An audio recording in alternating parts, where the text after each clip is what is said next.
Bismillahirrahmanirrahim. Bismillahirrahmanirrahim. Assalamu alaikum dear friends. I am your host Nazir Hussain Lashari and you are watching Science by Nazir YouTube channel. Dear friends, जो new policies आ गई हैं PST और GST के हवाले से, new syllabus आ गया है, new age relaxation है, क्वालिफ़िकेशन है, कुछ ऐसी चीज़ें हैं काफ़ी जो डिस्ट्रीब्यूशन ऑफ सीट्स है उस हवाले से भी काफ़ी जो इश्यूज़ हुए, उस हवाले से जो न्यू पॉलिसीज़ आ गई सिंध गवर्नमेंट की तरफ से। अभी तक जो इश्तिहार तो नहीं आया, लेकिन इश्तिहार जैसे ही आएगा ऑफिशियली, तो ये जो चल रहा था मेरे ख्याल से तो फेक है, लेकिन जैसे ही ऑफिशियली आएगा तो मैं आपको अपडेट कर दूंगा। वो कहाँ आएगा? वो आएगा IBA सक्खर की ऑफिशियल वेबसाइट पर, ठीक है। तो वो जैसे ही आएगा तो इंशाल्लाह मैं आपको जल्द से जल्द अपडेट कर दूंगा। तो इंशाल्लाह ये इस वीडियो में ये जो कुछ काफ़ी जो सवालात हैं, काफ़ी जो पीएसटी के लिए और जेईएसटी के लिए क्वालिफ़िकेशन है, एज रिलैक्सेशन है, वो काफ़ी इश्यूज़ हैं, ठीक है। तो इस वीडियो को एंड तक देखें और दोस्तों के साथ शेयर करें ताकि सबको पता चलना चाहिए। तो बिना किसी देर के वीडियो स्टार्ट करने से पहले, अगर आप हमारे चैनल में न्यू हैं या फिर अभी तक आपने सब्सक्राइब नहीं किया तो प्लीज़ चैनल को ज़रूर सब्सक्राइब करें और साथ में बेल आइकन को दबाएं ताकि आने वाली हर अपडेट आप तक पहुँचनी लाजिम है। तो बिना किसी देर के तो डियर फ्रेंड्स, तो हम आ गए हैं अपने वीडियो की तरफ। तो वीडियो में जो पॉलिसीज़ रखी गई हैं, उस पॉलिसीज़ के जो रूल्स और रेगुलेशन रखे गए हैं, कुछ तो मैंने जो है वो निकाल लिए हैं। तो इंशाल्लाह मैं आपको सारे जो है वो नंबर वाइज आपको बताता चलता हूं ताकि जो भी जिसकी भी परेशानी हो वो सबकी ख़त्म हो जाए। तो आज जो न्यू पॉलिसी आ गई, अभी तक जो कोई भी फॉर्म वगैरह नहीं आया, जैसा कि मैंने पहले भी वीडियो अपलोड किया था कि फॉर्म वगैरह कोई भी नहीं आया। जो एडवर्टाइजमेंट चल रही थी तो अभी तक तो फेक साबित हुई है। तो जैसे ही फॉर्म आएंगे तो वैसे उसके बाद जो है वो ट्रूली कंसीडर की जाएगी, ठीक है। तो सबसे पहले जो रूल्स हैं फॉर पीएसटी के लिए कौन कौन से रूल हैं। फर्स्ट रूल जो है वो जो पीएसटी है 9 ग्रेड से अपग्रेड करके 14 ग्रेड कर दी गई है, ठीक है। ये तो सबको पता है, ठीक है। तो उसके बाद जो रिक्वायरमेंट जो सीट्स जो रिक्वायरमेंट होंगी उस पर जो यूसी वाइज जो होंगी स्कूल्स पे, उस पर उनकी जो वैकेंसीज होंगी यूसी वाइज जो डिस्ट्रीब्यूशन ऑफ सीट्स की जाएगी, ठीक है। तो अगर किसी एक यूसी में अगर जो कैंडिडेट्स जो हैं वो नहीं जो सीट्स रह जाती हैं तो उसके करीब जो भी यूसी होगी तो उसके कैंडिडेट जो हैं उसको एलिजिबिलिटी क्राइटेरिया दी जाएगी, ठीक है। उसके बाद PST will remain in primary school throughout his service, he और she will not be upgraded to GST HST और एसएसटी, ठीक है। तो पीएसटी जो है वो सारी सर्विस में पीएसटी रहेगा और वो जेईएसटी भी नहीं हो सकेगा, एचएसटी भी नहीं हो सकेगा और एसएसटी भी नहीं हो सकेगा। ये तो बात क्लियर हो गई। तो पीएसटी उसके बाद जो रूल है, PST will get promotion in senior PST BPS 16 and head और chief PST BPS 17 throughout his service.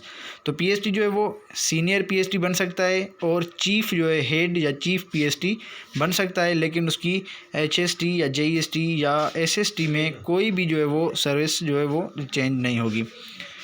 उसके बाद यूसी वाइज वैकेंसीज लिस्ट भी available on Sukkur IBA STS website, ठीक है।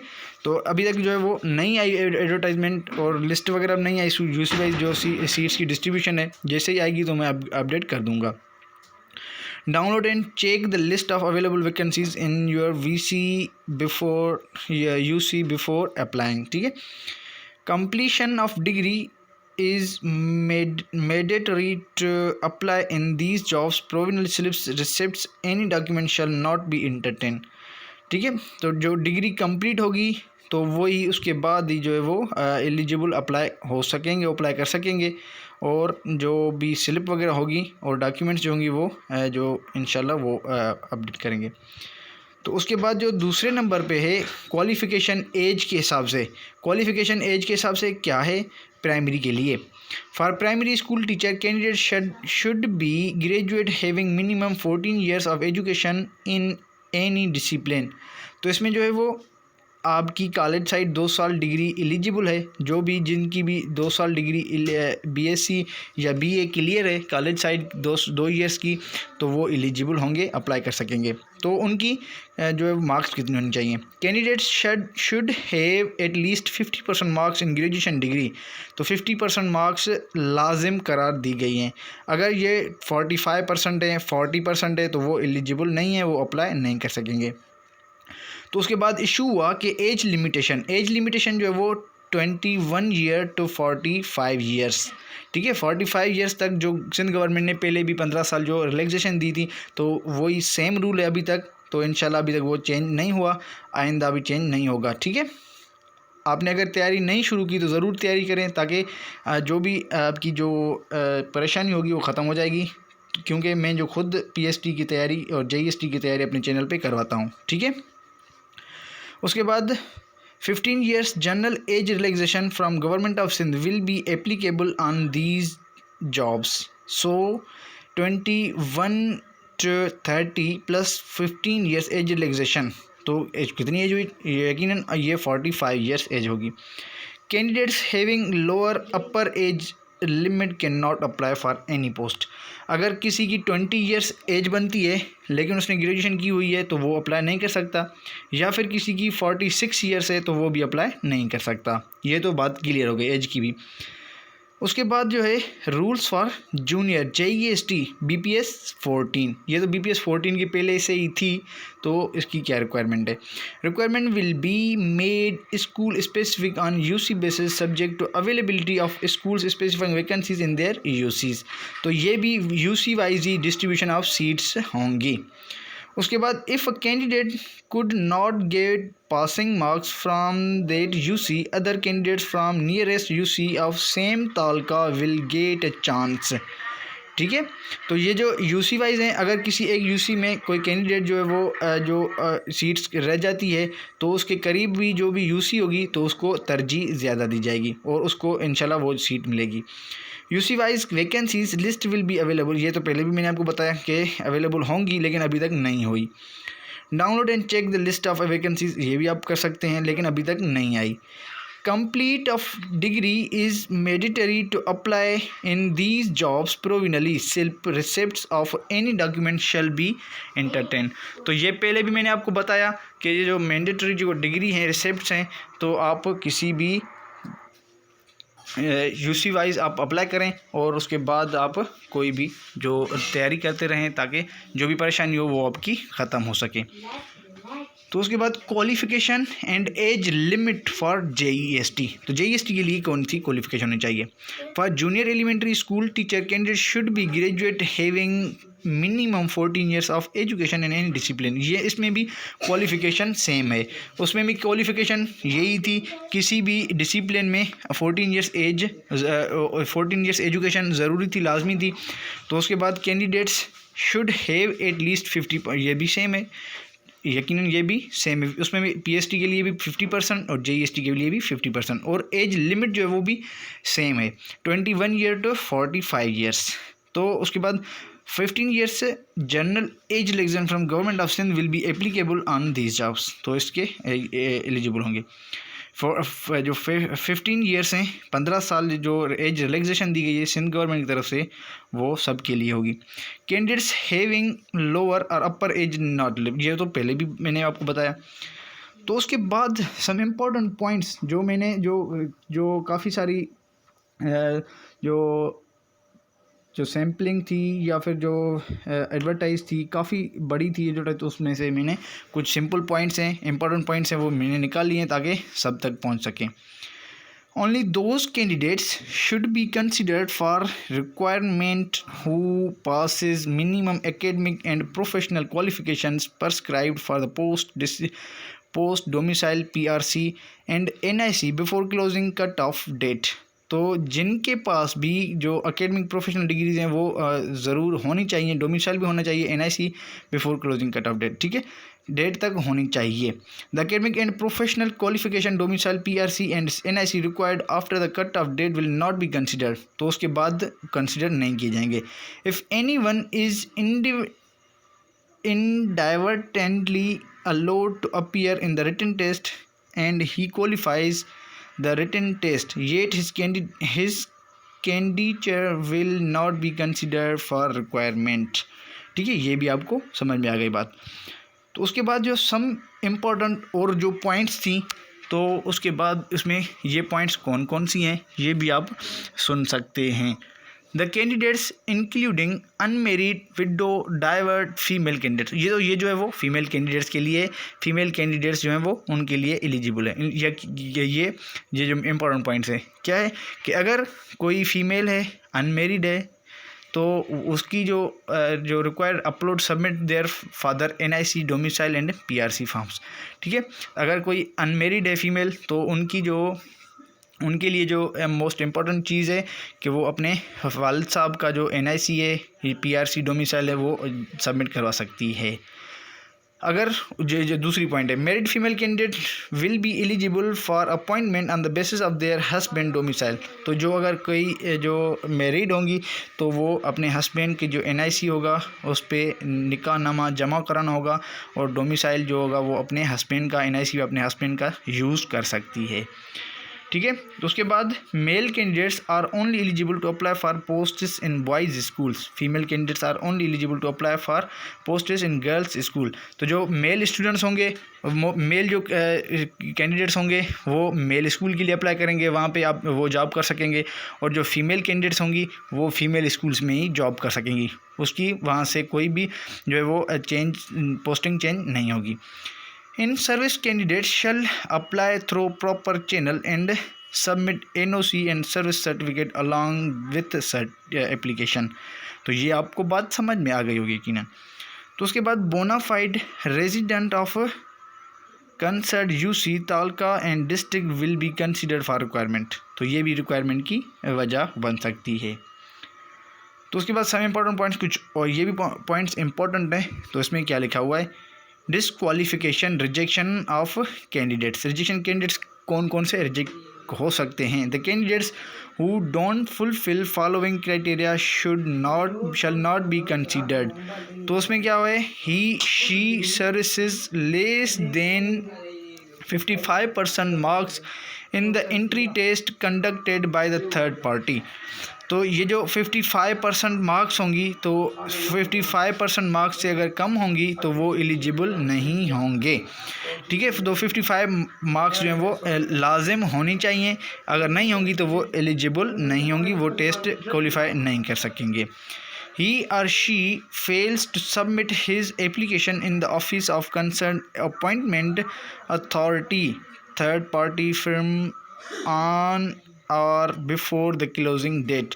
तो क्लोजिंग डेट से वो पहले अप्लाई कर सकते हैं। जो अप्लाई कर सकेंगे तो वो अप्लाई जो डेट से पहले अप्लाई कर सकेंगे। उसके बाद ही और she does not possess required qualification NIC domicile PRC and other requirement documents before closing date of advertisement. तो एडवर्टाइजमेंट जो फॉर्म की डेट आएगी तो उससे पहले वो सारी जो सबमिट डॉक्यूमेंट्स होंगे वो अप्लाई कर सकेंगे। ठीक है, तो उसके बाद ये जो फोर्थ पॉइंट है, ही और she submits false information regarding his candidature at any stage of requirement process.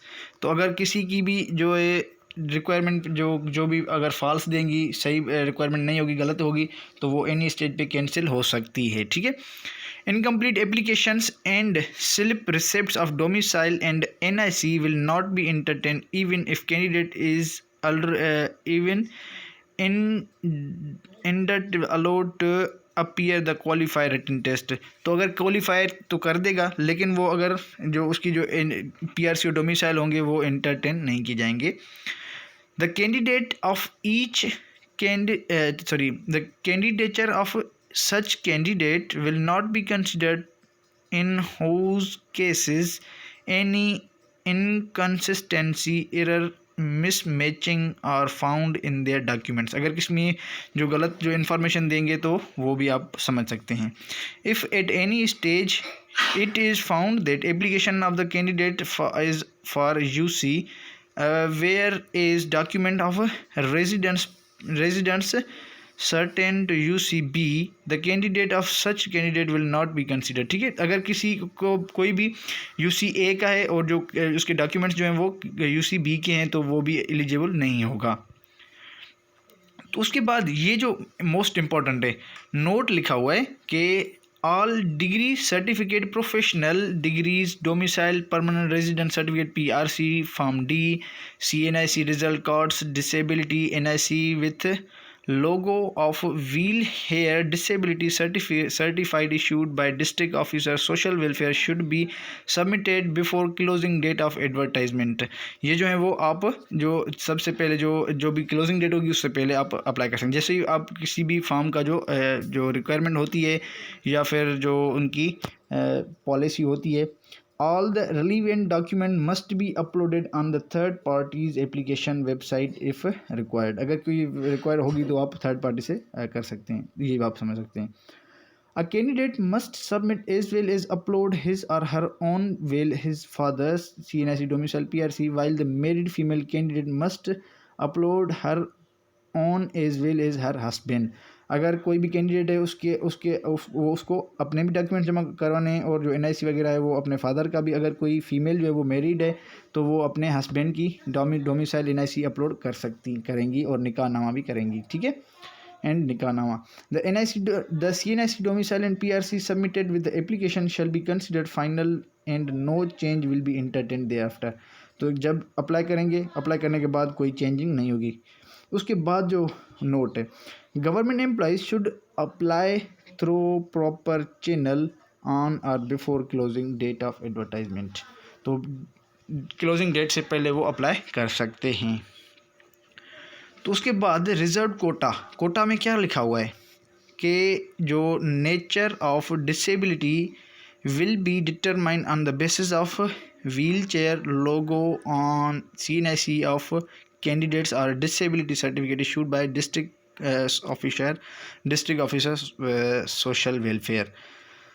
तो जो भी फिज़िकल जो अनफिट है, डिसेबल है, तो उनकी जो व्हील चेयर पे होनी चाहिए डिटर्मिनेशन, और उसके बाद उसकी जो NIC है उस पर लोगो होना चाहिए डिसेबिलिटी का, जैसे आजकल जो बनता है CNIC। तो 5% उसकी कोटा है। नॉन मुस्लिम्स की जो है physically challenge person disable quota 5% है, और नॉन मुस्लिम मिनॉरिटी कोटा 5% है। वुमेन कोटा जो है वो 15% है, ठीक है। Only women will be eligible for appointments against posts in the girls schools and men will be eligible for appointment against posts in boys school. तो ये मैंने पहले भी आपको बताया कि जो बॉयज़ जो होंगे कैंडिडेट, जो बॉयज़ कैंडिडेट्स हैं, मेल कैंडिडेट्स हैं, वो बॉयज़ स्कूल्स में अपॉइंट कर दिए जाएंगे और होंगे, और वहाँ पे ही सारी उम्र वहाँ पे ही रहेंगे जब तक उनकी सर्विस ख़त्म ना हो। और फीमेल जो है वो भी फीमेल स्कूल्स में, गर्ल्स स्कूल में जो है वो अपॉइंट की जाएंगी, ठीक है। तो उसके बाद इंटरव्यू है, selection and placement of candidates. Selection of candidates for different categories will be school specific and UC Talca based। The offer of appointment letter shall be issued to the candidates in order to merit and subject to the number of vacancies available। तो ये जो number of vacancies हैं उस पर जो है वो eligible जो डिपेंड करता है कि कितनी है उस हवाले से। उसके बाद the passing of test does not make any candidate eligible for appointment automatically but will be subject to availability of vacant positions and the fulfill of other conditions। तो ये भी आप समझ सकते हैं। उसके बाद 4th पॉइंट है, the selected candidates shall be posted in closed teacher deficient primary, elementary, middle school, secondary school in the UCR taluka as a case में भी। तो वो उसको मिडिल में भी जो टीचिंग करनी पड़े तो वो भी हो सकता है, जैसा आपने समझ सकते हैं। अगर आप पढ़ सकते हैं तो कोशिश करेंगे आप पढ़ के समझ सकते हैं। There is no provision of transfer and they will have to service in the same school. जैसा कि मैंने पहले भी आपको बताया कि जो कैंडिडेट्स जहाँ पे अपॉइंट होगा वहाँ पे ही थ्रू आउट सर्विस वहाँ पे ही रहेगा। उसके बाद जो ये तो सेम हो गया, ठीक है। तो उसके बाद जो मेन है interview, the candidate will be called in order to their ranking the candidates with the highest total score. जो हाईएस्ट टोटल स्कोर होंगे, फॉर एग्जांपल 55 पे तो पासिंग मार्क्स हैं, 45 ईच में, तो वो भी आपको आगे चल के बता रहा हूँ। तो जो कैंडिडेट्स होंगे जो इंटरव्यू के में जो रिटन टेस्ट में हाईएस्ट स्कोर लेंगे उनको पहले तरजीह दी जाएगी और उनको जो है वो बुलाया जाएगा। उसके बाद therefore ranked, I will be called first by the divisional district selection committee। District selection committee पे आप वो मुझे बुलाएंगे। उसके बाद जो कैंडिडेट सिलेक्टेड होंगे, if any candidate called for interview does not appear before divisional district selection committee, he will be marked absent and his candidature will not be considered। अगर कोई ना इंटरव्यू में शामिल ना हो सका तो वो जो है वो फेल कंसिडर किया जाएगा और उनकी जो सर्विस ख़त्म कर दी जाएगी। तो उसके बाद क्या है, format of written test. Written test में पहले तो जो सिलेबस था IB की तरफ से तो ये थोड़ा चेंज है, लेकिन पासिंग क्राइटेरिया जो है वो सेम है। The format of written test for PST BPS 14, assessment of content knowledge in 3 groups comprising the relative subjects। Number 1 group जो है वो general science, mathematics and computer knowledge, ये तीनों सब्जेक्ट्स ज़रूर होंगे फर्स्ट पोर्शन में। उसके बाद इंग्लिश सेकंड पोर्शन में। उसके बाद जो थर्ड है mother tongue and social study including Islamiyat. तो इनमें क्या है, assessment of understanding of various pedagogies, instructions, planning, assessment, learning and environment. तो ये जो आप सीरियल नंबर से देख सकते हैं, जनरल साइंस से एंड मैथमेटिक्स से 20 मार्क्स उसमें जो पासिंग मार्क्स हैं 45%। इंग्लिश 20 मार्क्स 45% पे पास। उसके बाद mother tongue and social study including Islamiyat, तो इनमें भी 20 मार्क्स होंगी और 45 पे पास होगा, 45% पास होगा। तो लेकिन 55 जो है वो ओवरऑल उसका जो स्कोर हो वो बनता हो, उसके बाद वो क्वालिफाई कर सकेगा। Question paper will be in 3 languages, Sindhi, Urdu and English. तीनों लैंग्वेजेस में क्वेश्चन पेपर होगा, वो आप जिसमें चाहें वो दे सकते हैं। ठीक है, ये बात आपके ज़हन में से क्लियर हो गई। उसके बाद एडिशनल क्वालिफिकेशन और जो मार्क्स मिलेंगी, जो वो कितनी मार्क्स मिलेंगी हर एक को। तो सबसे पहले the candidates who qualify written test and possess professional qualification will be awarded additional marks as under. IBA की तरफ से उनको कुछ मार्क्स मिलेंगी। For example professional degree BEd है, BS एजुकेशन और BEd ऑनर्स 4 ईयर्स, तो उनको 4 मार्क्स जो है वो एडिशनल मिलेंगी। जो भी स्कोर करेंगे उससे 4 मार्क्स जो है वो आगे मिलेंगी। और ADE है 2 ईयर्स, उसको 2 मार्क्स मिलेंगी एडिशनल IBA की तरफ से, वो गिफ्टेड है। ठीक है। और MEd किसी की भी अगर 2 साल की है तो उनको 2 मार्क्स मिलेंगी, अगर 1 साल की है तो वो उनको 1 मार्क मिलेगी।